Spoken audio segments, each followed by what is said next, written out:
নমস্কার। আমি একটি আবৃত্তি পরিবেশন করছি। 1400 সাল, কবিগুরু রবীন্দ্রনাথ ঠাকুর। আজি হতে শতবর্ষ পরে কে তুমি বসে পড়েছ আমার কবিতাখানি কৌতূহল ভরে। আজি হতে শতবর্ষ পরে, আজি নব বসন্তের প্রভাতের আনন্দের লেশমাত্র ভাগ।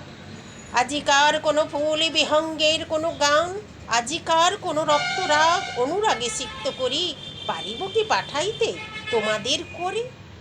আজি হতে শতবর্ষ পরে, তবু তুমি একবার খুলিয়া দক্ষিণ দ্বার বসি বাতায়নে।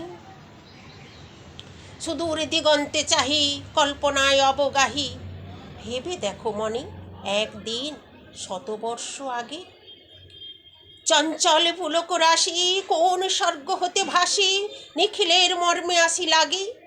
নবীন ফাল্গুন দিন সকলে বন্ধনহীন উন্মত্ত অধীর, উড়ায়ে চঞ্চল পাখা পুষ্পরেণু গন্ধ মাখা শোক